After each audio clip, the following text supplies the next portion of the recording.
بعد آیت جو آئی ہے وہ ہمارے لیے سب سے بڑی عبرت کی آیت ہے۔ رب تعالیٰ فرماتا ہے من اجل ذالک کتبنا علی بنی اسرائیل، اسی وجہ سے اللہ فرماتا ہم نے یہ لکھ دیا کہ جس نے کسی ایک جان کو قتل کیا، ایک جان کو قتل کیا، اللہ فرماتا ہے فَكَأَنَّمَا قَتَلَ النَّاسَ جَمِيعًا، گویا کہ اس نے پورے انسانوں کا قتل کیا، پورے انسانوں کا قتل کیا۔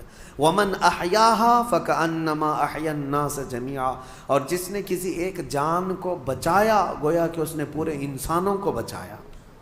یہ اللہ کا قانون ہے، جس نے ایک قتل کیا اس نے پورے انسانوں کا قتل کیا۔ اب یہاں سے قیامت تک جتنے مرڈر ہوں گے، قتل ہوں گے، ان سب قتل اور مرڈر کا گناہ اس قابیل کو دیا جائے گا جس نے سب سے پہلا قتل دنیا میں کیا۔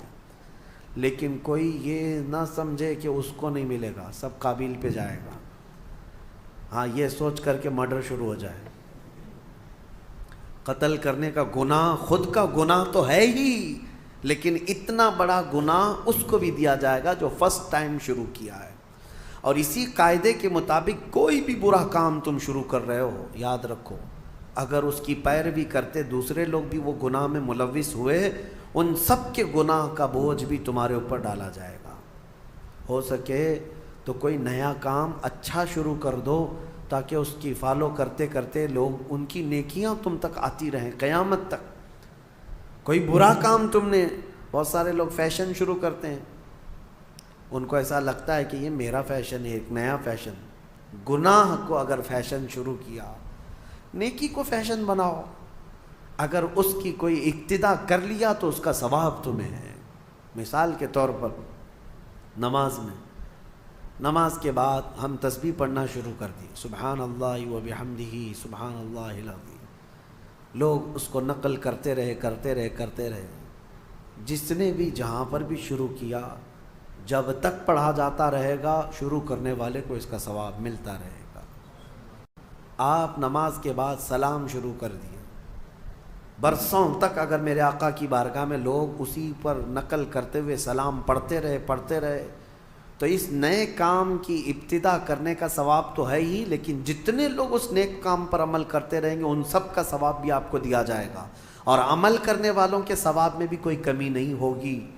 اسی طرح گناہ کا مسئلہ ہے کہ اگر تم نے نیا کام شروع کیا، پینٹ پھاڑ کر کے پہنو، سطر دکھا کر کے گھومو، کانوں میں بالیاں پہن لو، ہاتھوں میں چوڑیاں پہن لو، اور تھوڑی لمبی چوٹی لگا کر کے، مردوں کی بات کر رہا ہوں، نوجوان، اور یہ سمجھتے ہیں کہ ایک نیا فیشن ہے۔ یہ کون سا فیشن ہے کہ نہ مرد نظر آ رہا ہے نہ عورت نظر آ رہا ہے۔ اگر اس طرح کی حرکت کر کے کوئی نیا فیشن سمجھتا ہے گناہ کو، اور اس کا دیکھا دیکھی جتنے لوگ اس پر عمل کرتے رہیں گے ان سب کا گناہ اس کے اوپر ہوگا۔ شروعات میں اپنی جانب سے کوئی ایسی چیز نہ لاؤ، اللہ ہم سب کی حفاظت فرمائے۔ اس پر ایک نفیس بات میں گفتگو کر کے آگے بڑھ جاتا ہوں۔ مولا علی کرم اللہ وجہہ الکریم کی بارگاہ میں ایک مقدمہ آیا تھا، اس آیت کو یاد رکھیا، جس نے ایک آدمی کا قتل کیا گویا کہ اس نے سارے انسانوں کا قتل کیا، اور جس نے ایک آدمی کی جان بچائی اس نے سارے انسانوں کی جان بچائی۔ ایک مقدمہ آیا تھا حضرت علی کے بارگاہ میں۔ ہوا کیا تھا، ایک آدمی کا مرڈر ہو گیا، قتل ہو گیا۔ اب جہاں لاش پڑی ہوئی ہے وہاں پر سے فوجی گزر رہے تھے، پولیس اس زمانے کی، حضرت علی کرم اللہ وجہہ الکریم کی گزر رہے تھے، لاش پڑی ہوئی ہے، خون میں لت پت ہے۔ اسی وقت اتفاق سے ایک آدمی وہیں جھاڑیوں کے پاس تھا جو چاقو اٹھایا ہوا تھا اور اس کے ہاتھ میں خون لگا ہوا تھا۔ فوراً پولیس نے اس کو پکڑ لیا، ایک آدمی کا قتل کیا۔ وہ چلاتا رہا میں قاتل نہیں ہوں، میں نے نہیں مارا ہے۔ کہا کون مارا ہے؟ لاش پڑی ہوئی ہے، چاقو تیرے ہاتھ میں، خون تیرے ہاتھ میں لگا ہوا ہے۔ پکڑ کر کے لے کر کے آئے، اور پھر مولا علی کرم اللہ وجہہ الکریم کی بارگاہ میں پیش کیا گیا، اور یہی پولیس والوں نے گواہی دی کہ ہم نے اس کو دیکھا ہے، جائے واردات پر یہی تھا، قتل کی جگہ پر یہی تھا، اور کوئی نہیں تھا، اور چھری بھی اس کے ہی ہاتھ میں تھی، چاقو اس کے ہاتھ میں تھی، اور لاش تر و تازہ تھی۔ اب اس سے کہا گیا تیرے پاس کوئی ثبوت، کوئی دلیل ہے کہ تو نے قتل نہیں کیا؟ کہا میں کیا بتاؤں، کوئی کیسے بتاؤں؟ اس کو صفائی دینے کے لیے موقع دیا گیا لیکن وہ اپنی صفائی میں کھرا نہیں اترا، تو حضرت علی نے فیصلہ فرمایا کہ قتل کی سزا قتل ہے، اسلام میں ایک جان کے بدلے پھر جان دینا پڑے گا، قتل قصاص ہے، حکم دیا گیا کہ اس کا بھی قتل ہوگا، اس نے ایک جان کا قتل کیا ہے، وہ کھڑا تھا، اب اس کو سزا کے لیے، موت کی سزا کے لیے لے جایا جا رہا تھا، اتنے ہی میں عدالت میں ایک شخص بھاگتا ہوا آیا، دوڑتا ہوا آیا، کہا امیر المومنین اس شخص کو چھوڑ دیں، وہ بے گناہ ہے، وہ مجرم نہیں ہے۔ کہا کیسے تجھے پتا؟ کہا جو مقتول ہے، جو لاش ہے، جو پڑی ہوئی آپ کو ملی ہے، اس کا قاتل میں ہوں، میں نے قتل کیا، میرے سے اس کے معاملات تھے، رنجش تھی، میں نے قتل کیا ہے، لیکن میں نے جب دیکھا اس کو کہ یہ بیچارہ ناحق مارا جائے گا تو میرا دل نہیں رہا نہیں گیا مجھ سے، میں حاضر ہو گیا، میں اقرار جرم کرتا ہوں، اس کی جان چھوڑ دیجیے، تو اس کو چھوڑ دیا گیا۔ ابھی اس کو پکڑ لیا گیا جو نیا قاتل آیا ہے، اقراری مجرم ہے، اب اس کو سزا دی گئی کہ اب اس کو جو ہے قتل کی سزا ہوگی کہ یہ حقیقت میں یہ مجرم تھا۔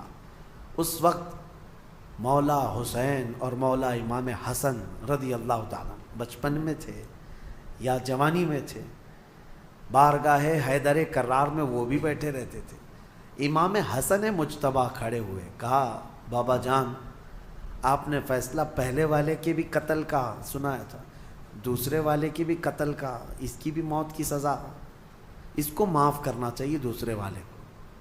کہا کیسے؟ کہا آپ سزا کس آیت کے تحت سنا رہے ہیں؟ کوئی آیت ہوگی نا قرآن میں، قانون کیا ہے؟ فرمایا من قتل نفسا بغیر نفس، ایک جان کو جس نے قتل کیا اس نے انسانیت کا قتل کیا ہے، لہذا اس کو قتل کیا جائے گا۔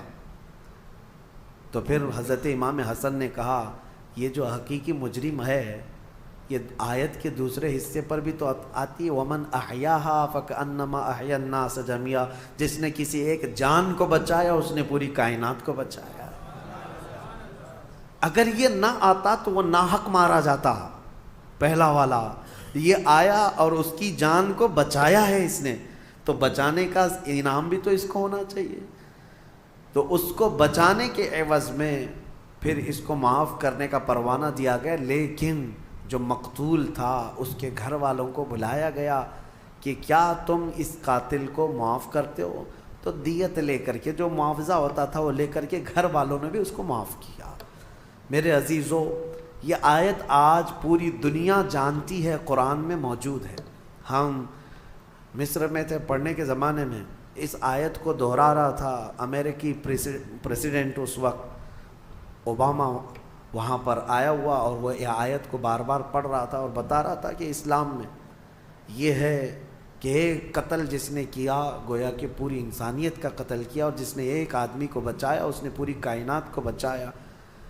وہ بڑے بھاشن تھے، لیکن ہم یہ سوچ رہے تھے جو اسلام کی اتنی باریکی کو جانتے ہیں اور پھر دہشت گردی کا لیبل اسلام کے اوپر تھوپتے کیوں ہیں؟ جس دین نے یہ فرمایا ایک قتل بھی ناحق جائز نہیں، اس دین کے اوپر اتنا بڑا بلیم کہ یہ قتل کا آرڈر دیتا ہے، لوگوں کو مارنے کا حکم دیتا ہے۔ میرے عزیزو، آج بھی ہندوستان میں یہی پروپیگنڈا پھیلایا جا رہا ہے کہ قرآن میں ایسی آیتیں ہیں جس میں کافروں کو مارنے کے لیے آئی ہیں۔ ہاں آئی ہیں، میں انکار نہیں کرتا، آئی ہیں۔ اللہ تعالیٰ نے فرمایا جہاں پاؤ مارو، ہے یہ آیت بہت چبھتی ہے، حیث وجدتموہم فاقتلوہم حیث وجدتموہم، جہاں پاؤ قتل کر دو۔ اب اس کو سن کر کے پڑھ کر کے لوگوں کو وہ لگتا ہے کہ قرآن میں قتل کرنے کا حکم آیا، قتل کرنے کا حکم آیا، اتنا واویلا مچاتے ہیں، اتنا ڈھنڈورا پیٹتے ہیں۔ میں آپ کو بتاؤں، آپ اس چیز کو مذاق میں مت لیں، میں اگرچہ آپ کے ساتھ مذاق میں کہہ رہا ہوں، لیکن آیت حقیقت میں ہے اور آج بھی ہے، قرآن میں ہے، ہم نے تلاوت کیا، دوسرے پارے میں موجود ہے آیت۔ لیکن ایک لاجک آپ سے بھی اور ان سے بھی پوچھتا ہوں، دماغ میں آنے والی بات ہے، نماز کیوں پڑھتے ہیں؟ قرآن نے کیا کہا؟ اقیموا الصلاۃ، نماز قائم کرو۔ پوری دنیا کے مسلمان نماز پڑھ رہے ہیں کہ نہیں پڑھ رہے؟ کیوں؟ قرآن میں جو آیا مسلمان پریکٹیکلی اس پر عمل کرتے ہیں۔ قرآن میں خالی لکھنے کے لیے نہیں آیا، مسلمان اس پر عمل کرتے ہیں۔ اور پوری دنیا جانتی ہے سب سے زیادہ پریکٹیکل اپنے دین پر کوئی مذہب کے لوگ کرتے ہیں تو صرف مسلمان کرتے ہیں۔ سب سے زیادہ پریکٹیکلی جو ہے لائف کسی کی ہے ریلیجیس جس کو کہتے ہیں وہ مسلمان ہیں پوری دنیا میں۔ باقی سب کے وہاں لکھے ہوئے بہت کچھ ہیں لیکن زندگی میں نہیں ہے۔ نماز پڑھنے کا حکم ہے، ہم نماز پڑھتے ہیں۔ زکوٰۃ دینے کا حکم ہے، ہم زکوٰۃ دیتے ہیں، ہے نا؟ حج کرنے کا حکم ہے، ہم حج کرتے ہیں۔ روزہ رکھنے کا حکم آیا، ہر سال رکھتے ہیں کہ نہیں؟ تو قتل کرنے کا حکم آیا، 1400 سال سے قتل کیوں نہیں کرتے؟ کیا جہاں مسلمانوں کی حکومت ہے مار رہے ہیں، قتل کر رہے ہیں؟ اور ان پاکھنڈیوں کو سوچنا چاہیے اس ملک پہ 700 سال تک ہمارا راج رہا ہے۔ اگر اس آیت پر عمل کیے ہوتے تو ایک کیڑا بھی نہیں بچتا۔ اس آیت پر اگر عمل کیے ہوتے تو کوئی ایک مچھر اور ایک کیڑا بھی نہیں بچتا۔ انہیں سمجھنا چاہیے کہ اس کا ایک بیک گراؤنڈ ہے، اس آیت کا کس وقت نازل ہوئی، کس کے لیے نازل ہوئی، اور اس کو لا کر کے سب جگہ تھوپتے رہتے ہیں۔ میرے عزیزو، یہ ان کفار و مشرکین کے لیے تھا جنہوں نے صحابہ اکرام کا جینا دوبھر کر دیا تھا۔ اب میں آپ سے ان سے ایک سوال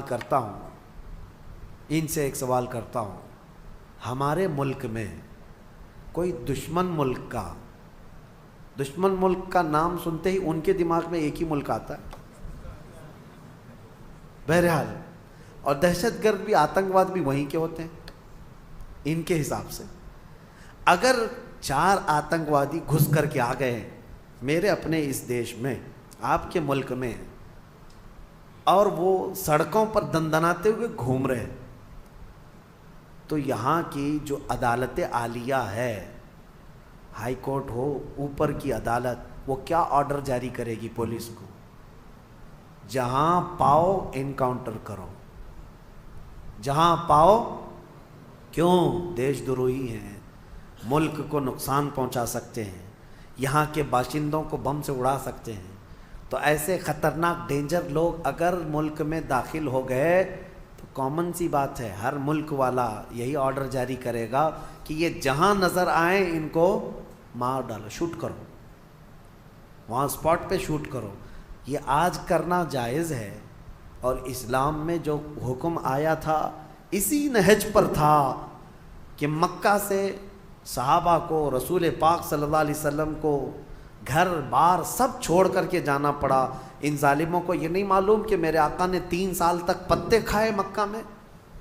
مکہ والوں نے ایسا بائیکاٹ کر کے رکھا تھا، سلام کلام ہر چیز بند، تجارت لین دین سب بند تھا حضور پاک پر، چمڑے پانی میں ابال کر کے کھائے 3 سال تک۔ یہ ظلم کیا، کیا وہ سب انہیں نہیں پتا کہ بلال حبشی کو انگاروں میں سلاتے تھے، یہ پیر میں رسی باندھ کر کے سڑکوں پر کھینچتے تھے؟ حضرت خباب بن الارت کو، خبیب بن عدی کو مسلح کر دیا تھا، ہونٹ کاٹے تھے، ناک کاٹے تھے، کان کاٹے تھے، آنکھوں میں گرم سلائیاں پھیری تھی، ناخنوں کو پکڑ سے کھینچا تھا۔ یہ دہشت گردی نہیں ہے؟ اور ایسے حالات میں جب رسول پاک ہجرت کر کے مدینے چلے گئے تو یہ ظالم وہاں پر بھی جانے لگے، کہاں؟ مدینے کو بھی اجاڑنے کے لیے۔ اب بتاؤ، اللہ کا حکم نہیں آئے گا کہ ایسے آتنکوادی جب بھی مدینے میں آئیں پکڑو ان کو؟ اور کیا کرنا چاہیے؟ یہ انصاف ہے یا عدل کا تقاضا ہے؟ آج بھی میرے ملک کی اگر حفاظت کی بات پوچھے گا مجھ سے کوئی، میں یہی کہوں گا کوئی دشمن ملک کا آتنکوادی اور یہاں میرے ملک کو نقصان پہنچانے کے لیے آئے گا، بغیر سوچے سمجھے ہم آرڈر جاری کرتے ہیں اگر ہمارے پاس پاور ہوگا۔ ہاں، اور دوسری بات، اس آیت کو یہ لوگ لے کر کے بہت واویلا مچاتے ہیں، کافروں کو مارنا ہے، کافروں کو مارنا ہے، قرآن میں لکھا ہے، قرآن میں لکھا ہے۔ یہ کس کے لیے حکم ہے؟ ہر مسلمان کے لیے نہیں ہے۔ جو صاحب اختیار، جو پاور والا ہے، جو سزا دینے کے اختیارات جس کو ہیں، اس کو حکم دیا گیا۔ چوری کرنے پر قرآن میں ہاتھ کاٹنے کی بھی سزا ہے، لیکن یہ نہیں ہے کہ ہمارے گھر میں چور رات میں پکڑا گیا اور میں چاقو لے کے رات میں ہی کاٹ ڈالوں، یہ نہیں ہے۔ اسلامی حکومت بھی ہے تو چور کو پکڑو اور لے جاؤ حاکم کے پاس پیش کرو، حاکم پھر سزا دے گا، یہ نہیں کہ ہر گھر والے چاقو لے کے بیٹھے رہے۔ تو اسلام میں سزا دینے کے بھی جو احکام ہیں وہ حکام سے ریلیٹڈ ہیں، جو صاحب اختیار ہے وہ سزا دیں گے۔ تو بہرحال آپ اس بات کو سمجھیں، بہت مرتبہ میں نے اس کا کلیریفیکیشن دیا ہے کہ قرآن میں جو آیتیں آئی ہیں وہ قتل کے لیے ان کا ایک بیک گراؤنڈ ہے، ان کا ایک پس منظر ہے، وہ ایک خاص وقت کے لیے ہوئی تھی، اس وقت کے کیا حالات تھے یہ سب پڑھنا چاہیے، پھر قرآن پر انگلی اٹھاؤ۔ اللہ کریم ہم سب کو حقانیت پر قائم رکھے اور حق بولنے کی توفیق عطا فرمائے۔ میرے عزیز